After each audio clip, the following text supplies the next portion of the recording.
Post-fight UFC São Paulo, Derrick Lewis, Jailton Almeida went 5 rounds. It looked like this for most of it.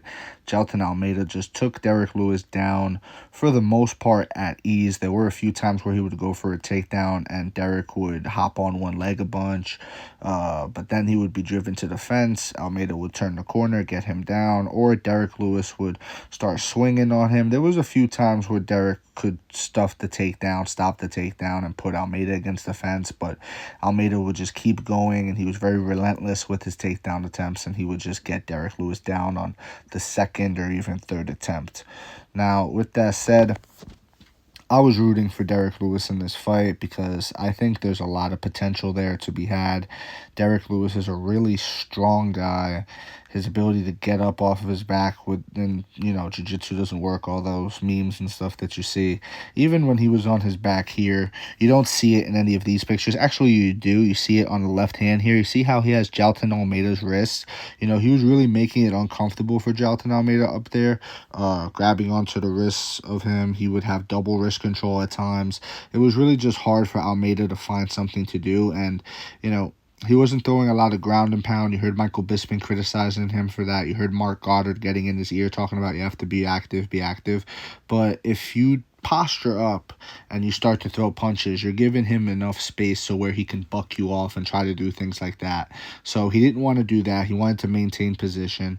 And when he's maintaining position, he was going for submissions, but Derrick was getting out of him, you know what I mean? Derrick got out of the arm triangle a few times. I would have liked to have seen Jailton Almeida go for the arm bar because he was literally extending his arms out completely straight, and I would have liked to see him try something with that. He went for an Americana at one point in time, switched it to a head and arm choke. That was actually a very nice transition from Americana to head and arm choke. But overall, Derrick Lewis just kind of shit the bed, and I wish he didn't. I would have liked to have seen him win, preferably how he does, by knockout. Nothing against Jailton Almeida. It's just I think the sport is better when Derrick Lewis is knocking people the fuck out. I think it's entertaining, I do want to say Derrick Lewis, I think he needs to work on, when he's going to stuff a takedown, he needs to focus on stuffing the takedown and focus on that. There were times where he would be stuffing the takedown, but instead of focusing on all the things he needs to do, push the head down, get his his hips parallel to the fence and his feet and all that stuff, and really, give a wide base. Instead of doing all those things, he would just be throwing punches. And it's like, bro, it's not the time to throw punches right now. You know what I mean? I understand you want to hit him, and that when you hit him, you'll hurt him.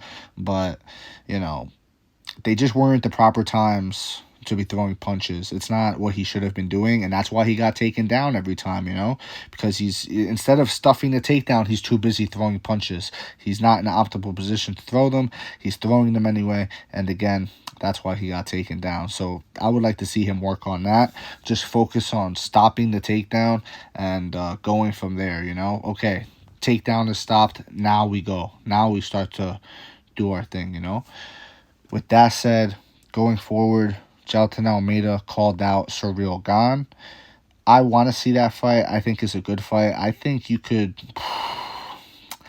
I want to say favor Almeida, because if he gets Gane down on the ground, I think we see a lot from him.